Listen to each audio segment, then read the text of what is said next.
Hi everyone, welcome to the Energeia podcast. This is Dr. G, and today I'm speaking with Sheila Robinson-Kiss.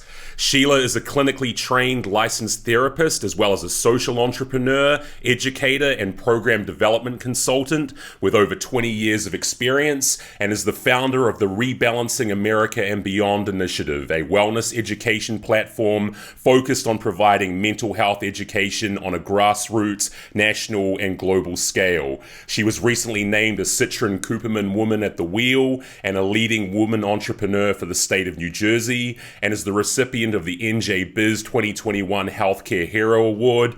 Sheila is also an MSNBC and NBC LX contributing expert, a regular columnist for Psychology Today, and the author of 5 books, including The Stepping Off Point, They're Not Coming, and Joy Shows Up. Sheila, thank you so much for joining me today. Oh, thank you for having me. I'm super excited to dive into this conversation. Likewise, it's so great to have you here, and we've got a lot of ground to get a digging into. But yep, that's right. A lot of ground, but maybe as a way of, before we run the gamut of all the topic areas we could cover, as a way of just providing some additional introductory framing to your own work and bio to set the scene for some of our discussion to come, let me ask you about what your general perspective is on the relationship between our own individual mental and emotional health and how we generally thrive and succeed at work and in life. In your own work, how do you see this relationship playing out, and what does your own work focus on when it comes to helping people facilitate this interface between our mental and emotional health on the one hand and how we succeed and thrive at work and life on the other hand? Yeah, thanks. It's a really wonderful question. You know, personally, and this is the same message that I share with individuals, groups, companies, what have you. All roads lead directly back to mental health. And the word that you'll probably hear me say it repeatedly in our conversation, it has to do with alignment in terms of your thought process, how you're thinking, how you're behaving. What do you do specifically to ensure that you stay well, mentally, physically, spiritually, not just, once a week or a couple times a month. It really is, we could use the word work. I prefer the word lifestyle because when it becomes a part of you, anything that truly becomes a part of you, you don't feel like it's just an uphill climb.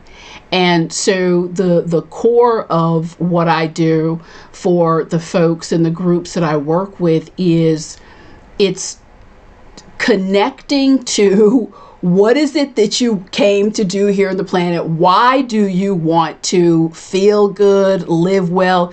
You have to get that why first because it's the framework. And then, dropping that into some practical, doable things that you can ritualize on a consistent basis. I call it the toolkit. It can switch, it can change over time. But, I find that we live in this automatic, we can go on autopilot and just completely get away from our grounding and self-care. So my work is making your mental health maintenance and your wellness, it's practical, bringing it down to a practical components to implement. And that's so important. I think what you've said there, establishing the purpose, establishing the why, that's almost like the bedrock that allows the how to happen. Yes. Right? Unless you've got the purpose in place first, the practice is a lot harder to, bed in and, as you say, ritualize it and routinize it. Unless you've got the actual why behind it, that's a lot more difficult. Yes, absolutely. Got to start with the why. Yeah, have to start with the why. And look, one of your Psychology Today articles, which was really the thing that got me most interested and most excited about speaking with you today, was entitled Toxic Leadership, the Mental Health Mandate. And this article was, I thought, so on point and so in line with my own views on this issue. Wow. I mean, from my point of view, toxic leadership is a mental health issue because no truly mentally healthy person would behave as a truly toxic leader does. And we're not talking here about leaders that occasionally exhibit negative emotions or sometimes drag an emotional stormy cloud around with them. Or we're not even necessarily talking about leaders who maybe even on rare occasions behave in a way that is objectively unacceptable to some degree, for which they end up being, suitably chastened or reprimanded or humiliated. We're all human. Yes. We all occasionally showcase less than positive aspects of ourselves, and we all have a learning curve. But anyone, in my view, who consistently and without any compunction belittles, undermines, discourages, trivializes, harasses, or traumatizes a subordinate or colleague simply cannot be all there up top in those top 2 inches. Like, you actually, in a way, you kind of have to be messed up and not be of any kind of sound mind to behave that way. So how do you view the kind of strong version of the claim I've made there, that one can't really be a toxic leader and be a mentally healthy person in some important sense? If 100% is full agreement, I would say 150%. We're beyond aligned on this issue, and if I may, I don't know, how far and how deep can I go with this topic, because I want to go wide and deep. Okay. So what I want to do is play with root cause here. And based on personal experience, I've spent a lot of time really thinking about what are some of the possible origins of toxic leadership, and even researching this. Now, if we think about, not in every case, but in a lot of cases, ask yourself, personality-wise, characteristics, that profile, who would rise to the top of the food chain, if you will, in an organization, rise to be a leader. So you already have 9 times out of 10 those innate levels of ambition. Okay, I'm not saying this is exclusive to everyone, but we're looking at personality types here. Now, having said that, wanting to elevate and rise in an organization, a corporation, because I want to help people and I want to lead and be an effective leader, is different than I want to rise because that's the next thing to do. I'm ambitious. I want to be at the top. What I've seen in my work is, because life is built around truth and intention, that's how I view it. It's really built. The true intentions are going to come out one way or another, whether that's passive aggressive, ultra aggressive, toxic behavior. And if the intent is not to lead through nurturing, learning, growing, developing talent, I think what we're seeing in a lot of cases is individuals who are positioned in these leadership positions, that authenticity of purpose is not aligned. And so it becomes about me. If you don't make me comfortable, if you trip my trigger, if things aren't looking the way I need them to look, we've got a problem. And the training, the skill set, the alignment often is not there. And it can certainly breed where there may already be organic issues around mental health. It's really ripe for bullying to come out. As the saying goes, absolute power corrupts absolutely. So there's a lot of jockeying for position, domineering behavior.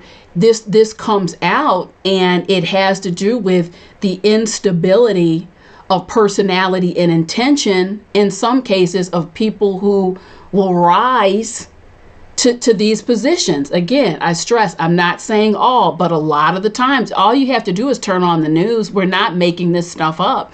Live examples are all around us. Absolutely, yeah. There's no shortage of examples to choose from. I'm wondering though where you see the arrow of causality here. I mean, maybe it's neither a chicken egg thing, but in your view, is it a case that people come in to organizations already being toxically unwell people, and then they kind of like leverage that pathology in the service of selfish leadership? Or is it more often the case that someone who would otherwise be relatively mentally stable, relatively free of neuroses, they come into organizations, and then it's the organization, the experience of leadership, and perhaps the lack of good incentives to practice ethical leadership, is that what makes them toxic in the end? Where do you see the sort of arrow of causality going? It's again another wonderful question. For me, in my orientation, everything goes back to environment. I think so many of those environments breed, all of that behavior is rewarded, whether it's because of trying to meet profit margins or, levels of efficiency. It has to do with culture and how that is rewarded. I've sat and I've talked to leaders who, said candidly, there's things I want to do. I want to make changes. I feel driven, to make these decisions because there's reprisals, that I have to deal with if I don't. So I think it has a lot to do with environment, culture, how some of those decisions and behaviors maybe not transparently, outwardly awarded, but they are. People continue to do and act in ways because there's a payoff and a payout in some instance. And so I think it has a lot to do with levels of expectation that are set inside of these environments where that toxicity is prolific. And that's not every organization. There's some that are, beautiful, people are treated as equals. It's very healthy. But where you don't see that health, you can trace it back to what is permitted, allowed, and rewarded in the environment. And then that lockstep kind of, gang style mentality that congregates up at the top. So that's where the power is. So the behaviors are held in place.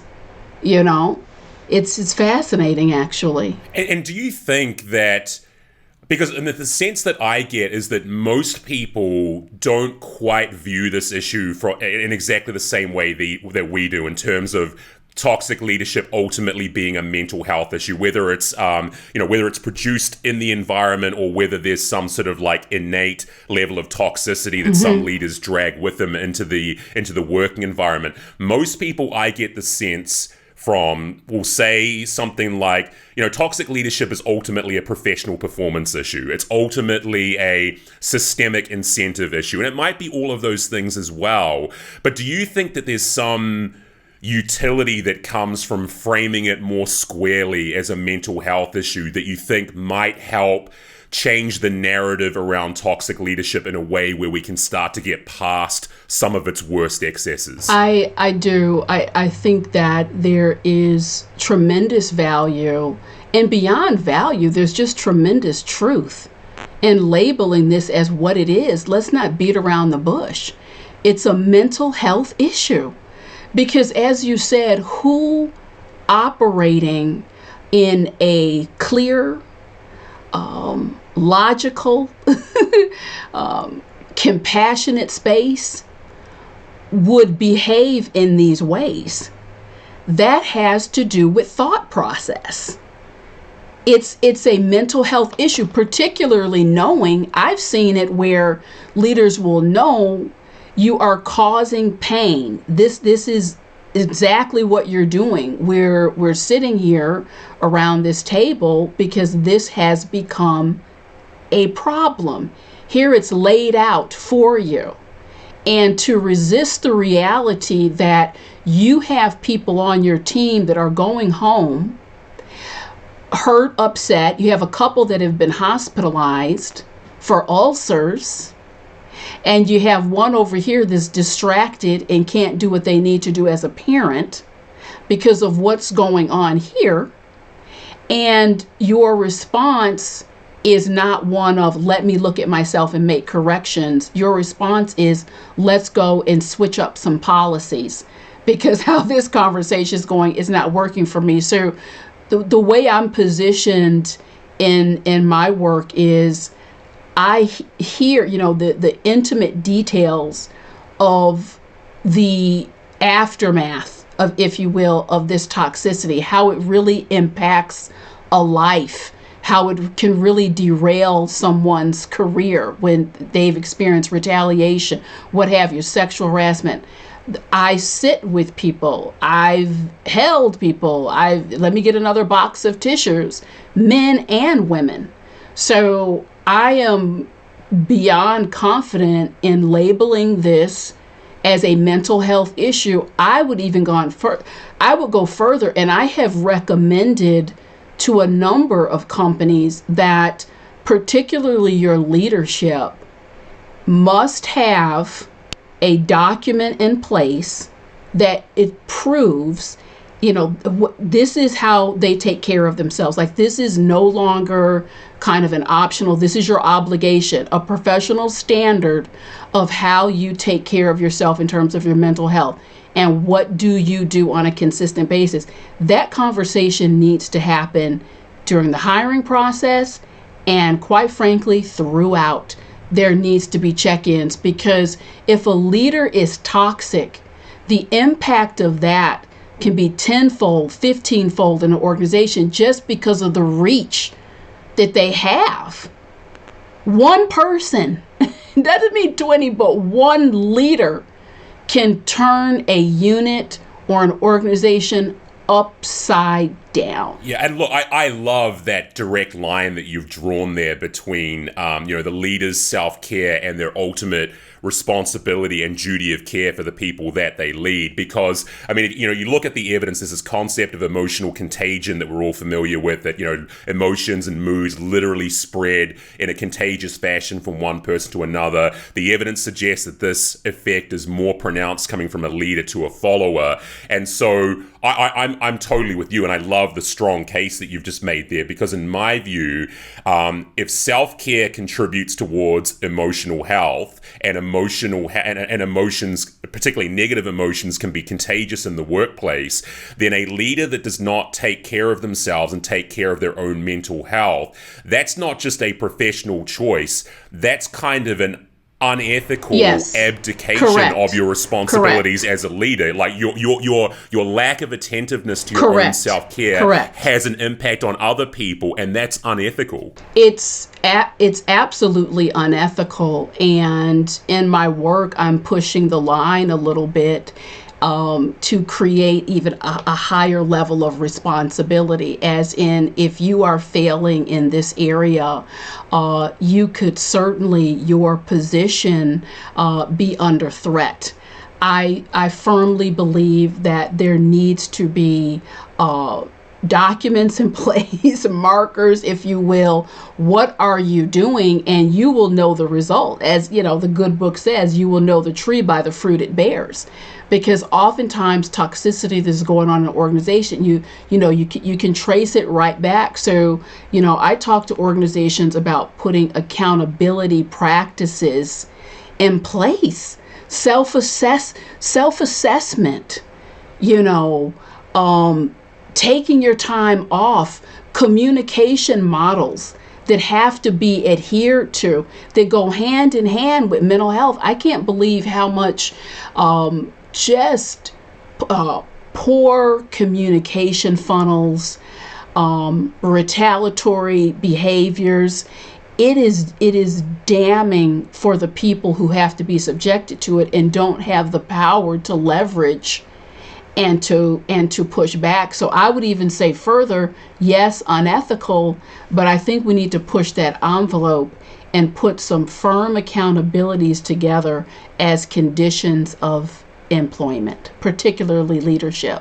Yeah, I couldn't agree more. I think that it just the onus on companies to get it right when it comes to choosing, particularly senior leadership, given the influence they exert, given the emotional and mental influence they exert on others in the workplace. I couldn't agree more. And frankly, I see it as kind of astounding that we screen senior leaders for so many competencies, even including, emotional competencies, emotional intelligence, interpersonal skills. A lot of the time organizations are screening and testing leaders for this or for those things before they give them a job. And yet when it comes to sort of baseline levels of emotional health and stability, we just breeze past it as though it were inconsequential. It's crazy. I think it's asinine, and also organizations lose their best and brightest because of situations like this. I have to tell you, more than 25 years ago, it was a situation I went through personally, involving harassment, a lot of other stuff. It was handled very poorly by a leader. And it was then and there I said, you know what? I'm changing my path. I'm getting out of here. I do want to help organizations, not in this way, and I can think that, where I've gone personally, professionally, that organization lost out, but I didn't feel safe. Even though I was much younger at that point, I knew that if I stayed, this was not going to end well. And many people conclude the same, and they make their exit. So you have to look at all that promise, that potential that just goes out the door, because at the top, the things aren't being handled well.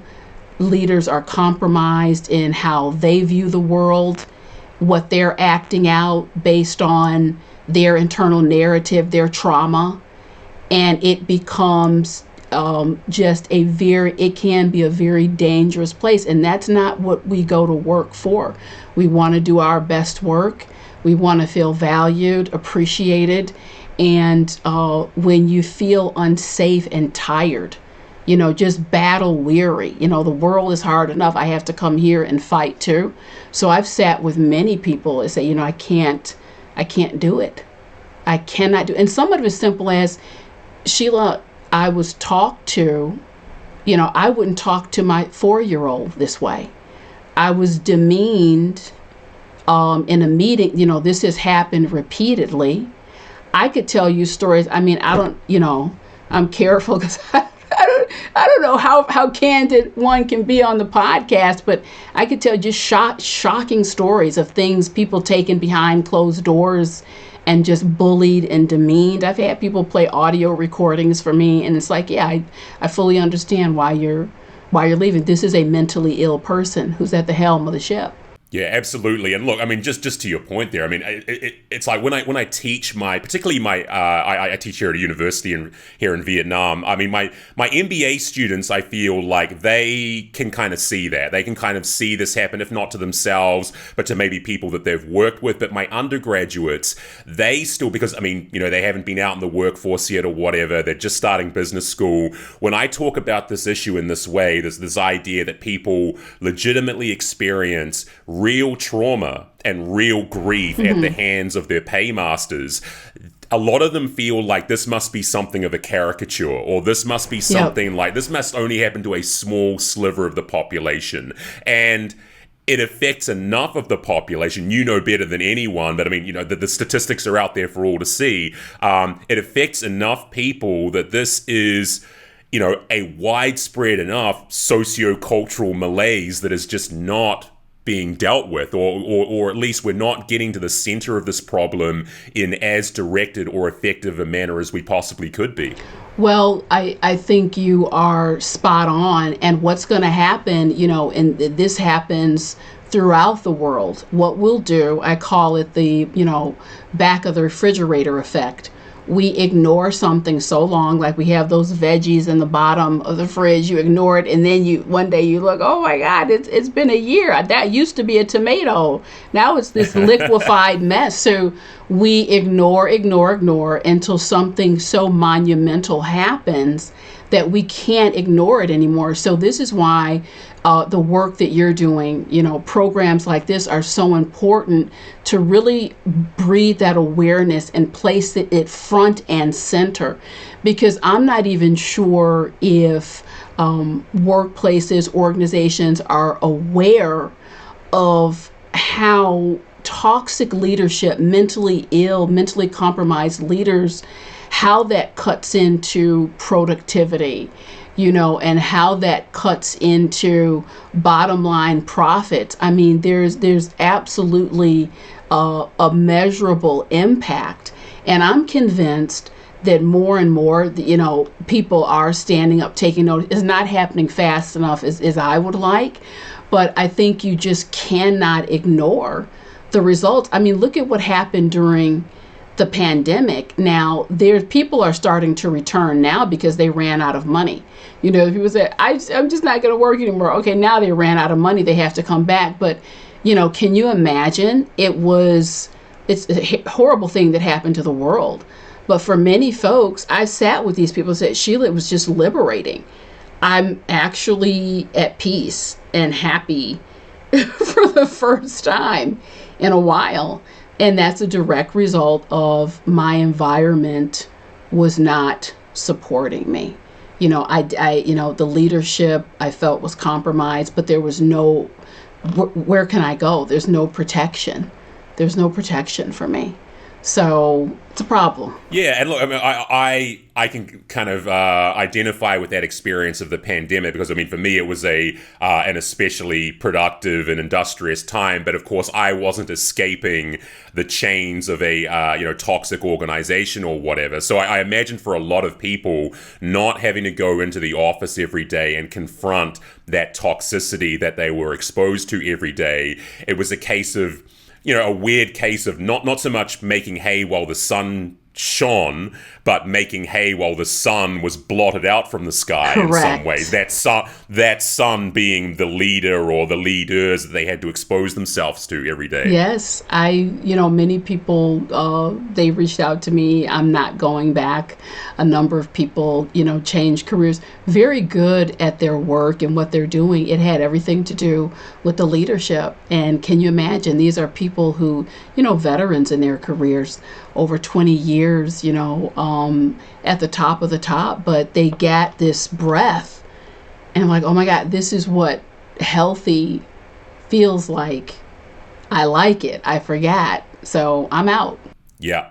Absolutely. And look, mate, that's actually kind of a nice segue for us to pivot onto a topic of another article you wrote in Psychology Today about the case of Simone Biles. Yes. And what her story can teach us about high performers, like including the sorts of leaders that we're talking about, how they can achieve professional excellence and personal well-being in tandem. I mean, that particular case was notable to me because it just seemed like there was this resulting outpouring against her of vitriol on social media that was just, rife with what seemed like the worst excesses of society's attitudes toward those struggling with mental health issues or struggling with general professional pressure at some level, all just kind of dumped at the feet of this erstwhile lauded and celebratory figure in American athletics. And to me, it seemed like her putting herself first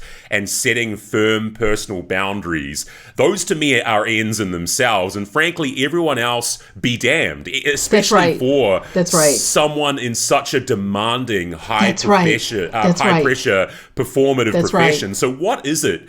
What is it about the case of people like Biles and Naomi Osaka, also rather famously similar case? What is it about these cases which you think best illustrates what high performers should be thinking about when it comes to treating their own, health and sanity as kind of uncompromisable deal breakers? I have to tell you, and I wrote that piece straight from the heart because identifying myself as a high performer, I have the feeling you're in that category too. Whether you're an athlete, race car driver, actor, actress, understand this. I would never try to talk anyone out of playing a bigger game.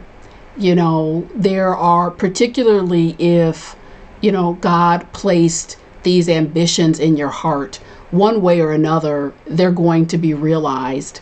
What I would say is this. It is imperative, if you're going to play that kind of game, that you are fueled to do so. And the expectations, as they say, that the space between expectation and reality is a lot of disappointment. Where the people in your life, whether you're a Simone Biles or, Will Smith, whoever the case may be, how people will frame you is extremely different than the day-to-day life you lead. And, I think depending on how susceptible you are to merging yourself with that image, there can be a lot of problems with saying, you know what, absolutely not. I'm first. I tell folks, for every no, every single no, there's two yeses. There's two things you're saying yes to. Your job is to find out what you're saying yes to. Because at the end of the day, a situation like that, I could, with some very practical daily steps, looking at my regimen, maybe I need to pull back here. I don't want a Monday morning quarterback anything, because, everyone is living their life doing the best they can. But I can tell you, having worked with so many folks, that ability to say, this is bad for me, and I know it's going to disappoint you, but I have to be okay first, or the train stops. So I think, a big piece for anyone who's playing a bigger game is to understand the biggest threat to realizing those ambitions, supporting yourself, helping others. If what you want to be is that icon, make an impact in the world, the biggest threat to that is you out of balance. And once you connect to that reality, that's really a game changer.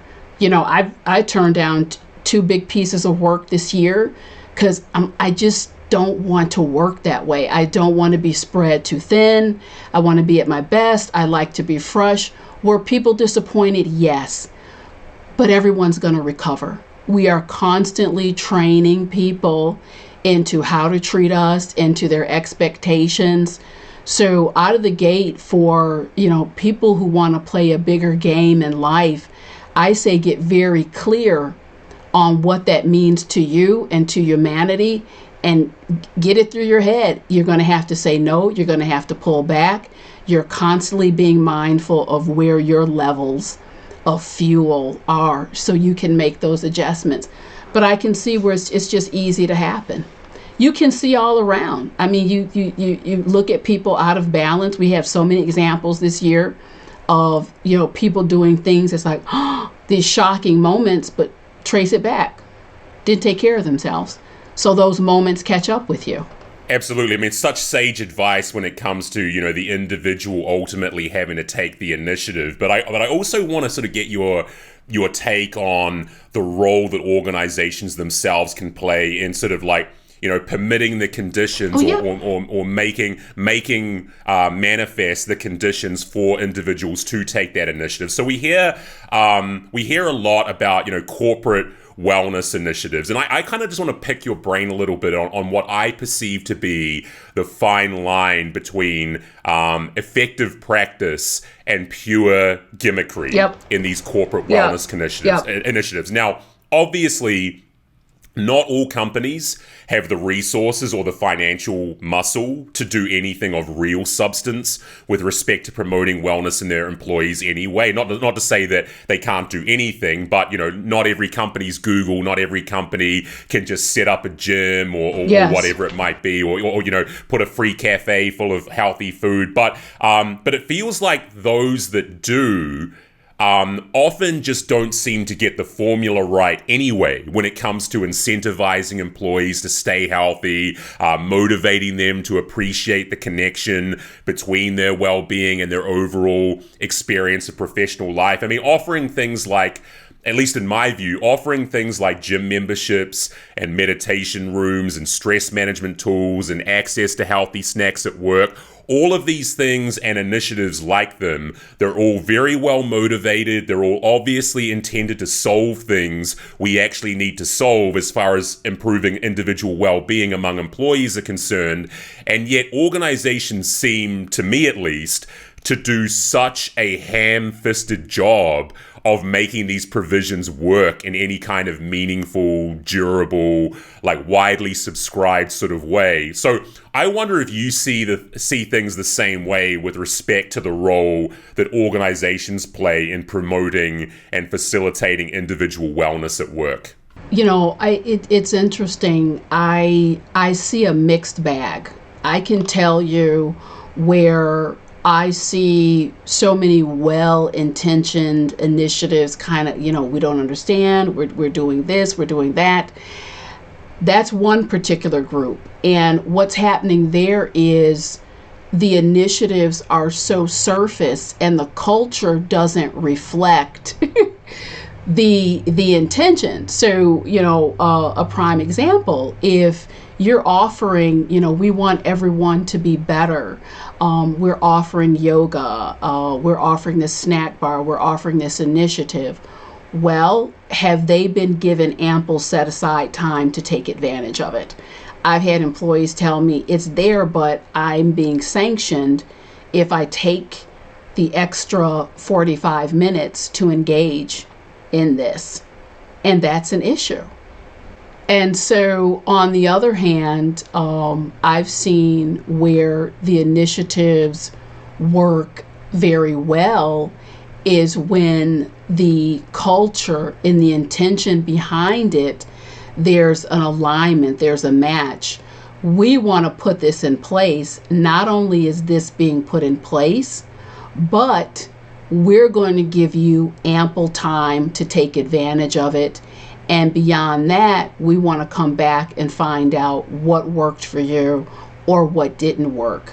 When there is not alignment between the stated intention of the initiative and what's really happening, it creates a problem. They've offered a yoga, and some other cool stuff. But yet, if I take that extra hour, that's a problem when I come back to my unit. So you see how there's inconsistency in the messaging. But where I have seen the initiatives work very well is when there is alignment with intention. Sometimes there is sacrifice on the organization's part. Sometimes those sacrifices are dollars. Sometimes it's time. But it's a clear alignment. We want to have this initiative in place, and we're going to give you the time to absorb that. We also want to follow up with, did that work? Because if it did, we want to do more of it. I have had a lot of employees and teams share with me the simple feeling that I am truly valued through language, through communication, through treatment. How I'm treated here has as much to do with my mental health and well-being as a yoga class or working out. So again, that has to do with the energy and the culture and what's being communicated on a consistent basis. That has a cumulative effect. I tell organizations, you talk about protective factors. An organization that really has a strong commitment to wellness, to uplifting communication, training, what have you, that's a major protective factor, because you have people coming in, day to day who really feel this is a healthy environment, and it just trickles out to various parts of their lives. And people are very clear on that. I mean, the science, it's all there. So we know what works. It's having the discipline to put it in place. And, some companies are really great at it. Others, they shy away, money, time, what have you, the bottom line. But I think that because of where things are going more and more in the world, the companies who don't pay attention here, there will be issues because you're just going to have people who aren't willing to provide the services. That's happening as well when people are, figuring out, we want better, we want more. There's just not going to be subscription to those services unless there's good substantive reasons why you would offer them in the first place. Again, I agree with you that the culture and the framing around why you would offer stuff like this matters so much. Like you're not going to get employees responding positively when you just stick a gym in the spare office at work and just say, hey guys, we've got a gym now, go work out. Again, it's about, do they have time to work out? Is the organization genuinely invested in their physical and mental health when they say, we've got a gym for you guys to go work out, or for you folks to go work out at? It's one thing to spend a few $1,000s setting up a gym. It's another thing to actually be invested in your employees when you do offer them those kinds of facilities. Yeah, and I've had organizations say, it's hard, the money isn't there, but some of the things that can be done, it doesn't require a lot of money. Where you can't do the money, be more flexible. That's a really big thing, especially for parents. It's a stressor. Particularly, what is happening in this country here in America. We have this violence that has erupted. A third of the country, they're changing their movement patterns. Where they're going won't go because they're afraid for their children. They're afraid for themselves. People need flexibility, a set amount of mental health days. Take your time off to reset. That is very valuable. It's very valuable. So, child care on site or, vouchers, certain family days. Organizations are being more creative with this. But I think just because the way the world is now, the tension, pressure, stress, going to have to be a lot more flexible, a lot more inclusive, a lot more mindful of the issues that are creating this stress. Insensitivity is a major issue of stress for many employees. Even how you're responding when things come up. Obviously that requires training. It requires a skill set, conflict resolution, what have you. But those are the things that an organization, you need to focus on that. Because if you're on one side where the money just isn't there to put in all these bells and whistles, focus on attitude, energy, and what kind of environment that's being, created from the top. And, either it's there or not. Yeah, and look, I think there's a universal urgency that comes along with everything you've just said there. But I want to take, because you mentioned the case in the United States, I just want to get your sort of take on this country, on your country, and what the emotional realities of the United States are like in 2022 and the toll this reality is taking on people. Obviously, I wouldn't be the first person to observe that the United States is an almost incomparably divided and polarized and fractious nation right now. For which, a path to anything resembling broad social unity and harmony and consilience, and I don't want to sound like a pessimist or a cynic when I say this, but it just seems from an outsider's perspective like a pie-in-the-sky pipe dream at this point. And how much of an impact do you think this culture level divisiveness is really having on people's individual level mental health in America? And is there a realistic and practicable roadmap to emotional healing for the country moving forward? It's a great question. And I can tell you, in nearly almost 5 decades on the planet and in this country, I've never experienced a state. The stress and fear is palpable. It's palpable. It's literally a razor's edge, and most people will tell you in multiple pockets of their life where this exists and where they're navigating it. And to your question, is there a roadmap for healing, a realistic roadmap? I don't think there's one. I think that there are various versions of roadmaps, and each and every one of those is going to require something major that's causing the stress to break.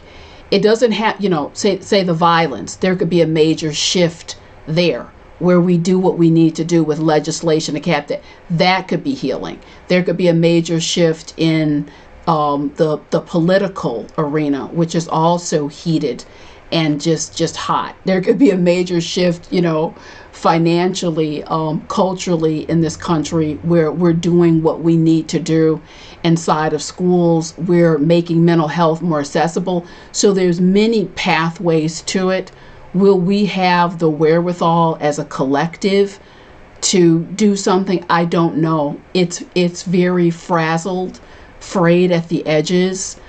Beautiful things are still happening, wonderful people, but it's that overarching, the fear of when is the next shoe going to drop that just has people just so afraid. I know a number of people who are looking at alternative arrangements to call a new country home. It's to that level.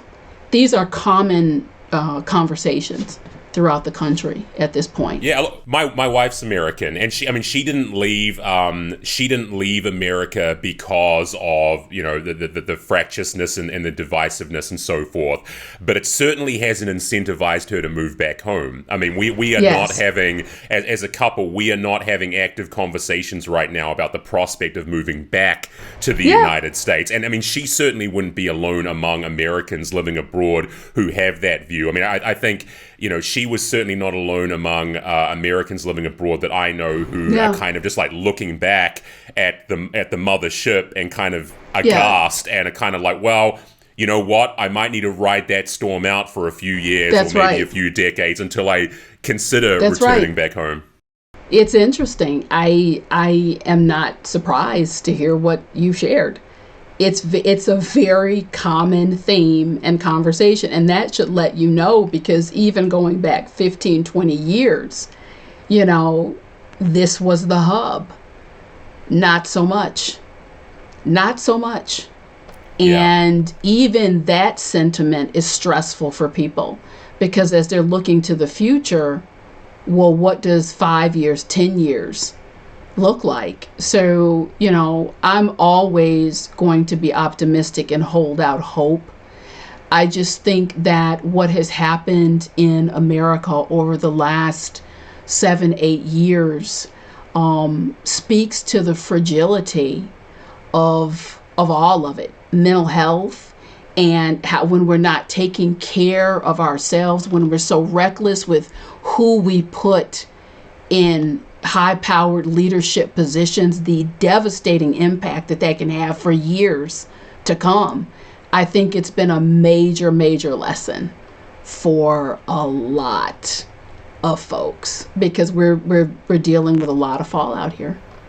Absolutely. And look, maybe if we can just move the lens of analysis back a little bit to what we broadly call the West in general. So like all of North America, Western Europe, the UK, Canada, Australia, New Zealand, places like that. I mean, I live in Vietnam, very much a Confucian, not technically a developing society anymore, according to the UN. It's sort of a lower middle income economy, but a very collectivistic society, very Confucian society, and they have a lot of, cultural traits and norms that reflect these qualities. And, while I have absolutely no doubt there's as much of an undercurrent of mental health issues running through Vietnamese culture as any culture in the world, they just don't seem to be as self-evidently all-consuming or pronounced as they often are in the West. And there's this idea that gets bandied about called affluenza, this notion that people become more depressed and more anxious in wealthy societies of plenty, that people in places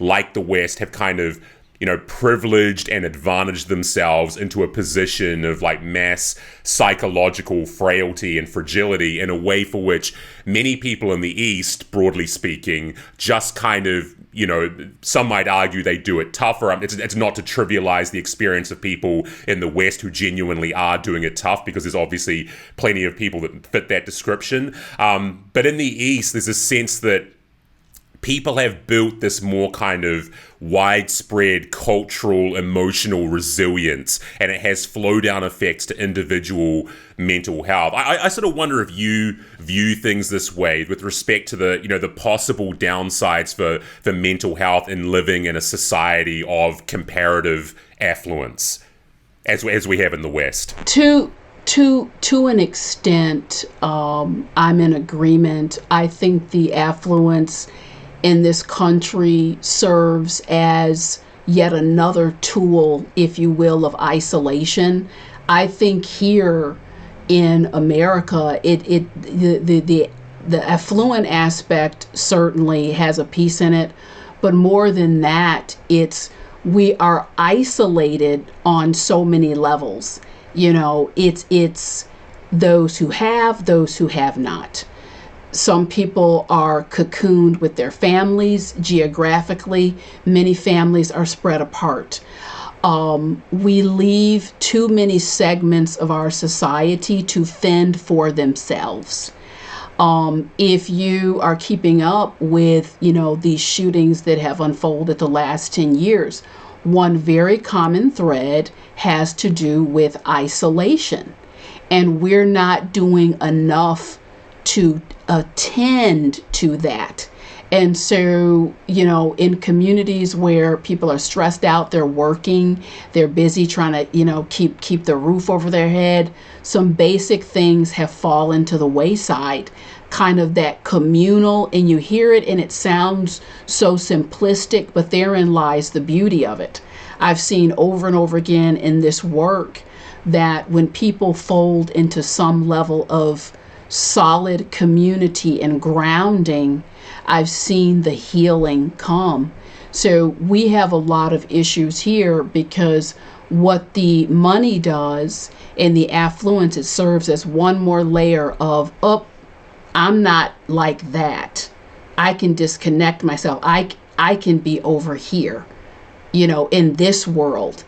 And so let those worlds kind of exist over here. And so that disconnect is so damning, because at the end of the day, and this is certainly a more spiritual thematic that I'm moving into, internally, the more separated you feel, I won't even say isolated here, but separate from others. That's not really me. That's not my particular issue or problem. The more layers of separation you have, in my estimation, the more vulnerable you are in terms of your mental health, because it is connection at its core.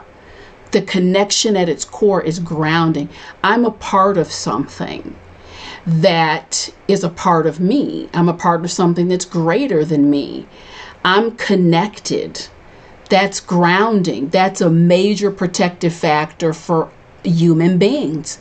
And we have gotten so far away from that. I was talking to a 14-year-old a couple weeks ago, and just being bullied, isolated. And I said, your parents are concerned because these people don't treat you right. And this is what's happening. Take me inside of that more. And, I didn't cry with him on the line, but when I got off, I just tears, because he said, my parents are telling you this stuff, but they're not home a lot. And if these people aren't my friends, then who do I have? Sheila, who do I have? And what do you say to that? And he meant it. Who do I have? I know they're not always right, but then who do I have? This is a human being, a young human being, but looking for affiliation, looking for grounding, looking to be a part of something, and being ravaged and allowing himself to be, physically, violated, all types of things. So it's an example, but I could point to this across socioeconomic circumstances. That's the problem we have in this country. We have multiple layers internally where I'm not connected to you. That's not my world. I don't need to worry about that. And so it creates what has manifested. Yeah, and look, I mean, that's such an important point, this absence of connectedness, because people always, I'm from New Zealand originally. New Zealand, countries like that, the Scandinavian countries in particular, are sort of held up as these, idyllic, socially focused, collective, certainly among Western countries anyway, these like collectivistically focused countries where the government has a lot of oversight over people's well-being, and there's a lot of, policy in place to accommodate their well-being and so forth. And yet when we look at suicide rates, and particularly teen suicide rates. Yes. New Zealand and the Scandinavian countries, Sweden, Finland, they're all in the top 5. Now, why is that? Why is it that these countries that are held up as being, many people almost derisively will refer to these countries as being relatively utopian compared to a country like the United States with all its gun violence and, school shootings and all the stuff we hear on the news. Some people always almost sort of like hold it up as a point of pride. Well, we don't have those issues in our countries, and yet we have these incredible problems with suicide. And I think, just to your point, no matter how strong the state is, no matter how strong the society is when it comes to providing protections for people and so forth, you're not going to be connected with your sense of society just because. That's not going to provide the requisite level of affiliation, that kind of spiritual affiliation, that you were just referring to. You're not going to get that from a strong welfare state, no matter how strong that welfare state is. You're not going to get it from strong government policy. You're not going to get it from strong anti-suicide messaging. That's not going to be the straw that makes you think, wow, now I feel really part of something. Now all those suicidal thoughts are going to disappear. It's just not going to do it. It's not going to do it. What does it is, wow, what a big word, humanity. Our heart to heart humanity. Humanity is what will do it. And I'm stunned, and I'm working on multiple projects right now, really trying to get core information and content inside the schools, starting at age 4, bringing it on up to age 18. Humanity, care and connection, and needing to keep that at the forefront. You cannot, a government state, you cannot mandate that.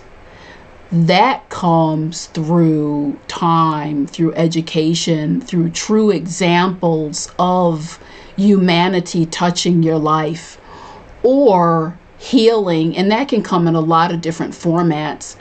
But I've not seen anything transform and heal as much as and as powerfully as these moments of humanity. And that's what, and I get it, everyone is busy, you got to hustle, you got to make your money, but we must begin to stop, take a pause, and looking out for simple things that we've gotten away from. Basic fundamental things, decency toward your neighbor, staying in contact. It's really, and people, bring everything full circle. You think about how these leaders are showing up, and just kind of their minds are just split in a million different directions and toxic. You can all trace it back. Just look at how their lives look and feel outside of these environments. A lot of people, they'll come into the workplace and try to dominate and get their power and sense of importance there because it doesn't exist in any other pocket. So we can all trace this back to humanity and the lack thereof that truly does compromise and break people. Those people are somewhere in a boardroom near you, in a, a CEO, a manager position. So this is real. Yeah, This is real. absolutely. And I mean, just, use the term full circle. I mean, just to bring this conversation to a close and bring this all full circle. I mean, I agree. I mean, this stuff doesn't run in parallel. You don't have your connection to humanity running on one track and then your own sense of self-care and well-being. It's all integrated. It all has to be integrated. Because ultimately you are the locus of it all. And I really loved, I think it was in one of your Psychology Today articles, I really loved your framing of self-care being the safest risk of all. That's a quote, direct quote from you. And the notion that self-care itself shouldn't be viewed as a mountain to climb. I mean, in my view, self-care really is the toolkit that will best position you to actually climb the mountain at all. That in not, I love that. Not practicing self-care, as you kind of allude to in the article, you actually wind up unwittingly making the mountain less surmountable and your climbing gear less effective for surmounting it. And yet people reliably struggle with this framing. They struggle with the idea that self-care is not an option. It's a baseline necessity and a master value. And it's a baseline necessity and master value that makes all the other necessities and values in your life actionable. So just by way of bringing this conversation to a close, what would you say to the people that just can't get over the mental motivational hump when it comes to self-care, to not feel overwhelmed or dissuaded when they feel like they're stranded at base camp, confronting this supposed mountain that they need to climb? Yeah, it's, again, another question, wonderful question.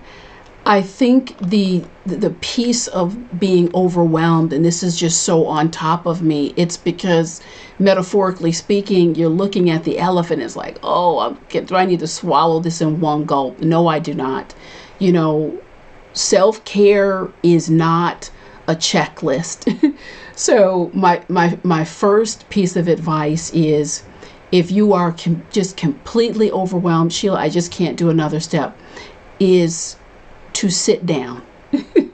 Like the women and men I had to do, sit down on the park bench, is to simply sit down and breathe.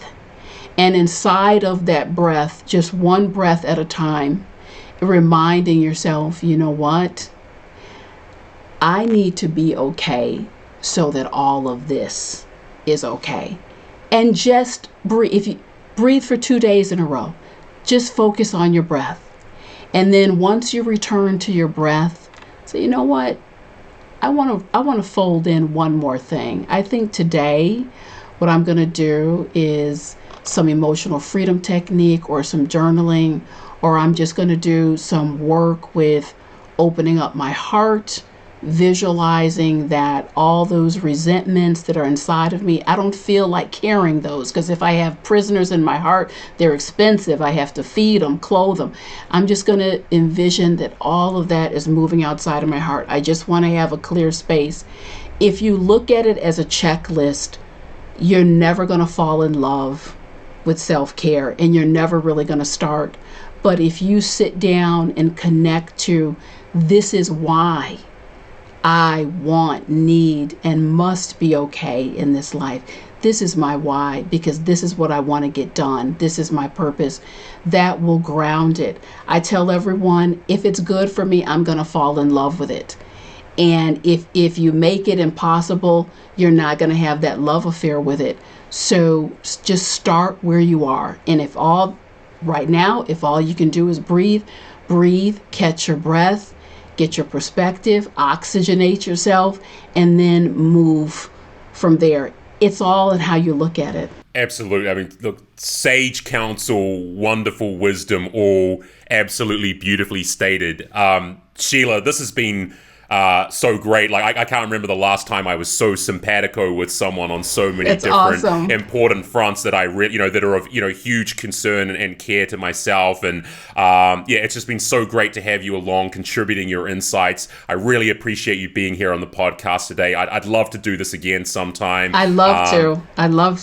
Yeah, it'd be great to have you back. I feel like we've got so much more ground we could cover. For now, we'll leave it at that, though. And again, with my gratitude and true appreciation, Sheila, thanks for being here today. Thank you so much. I appreciate it. All right, take care. Cheers. Okay, bye-bye.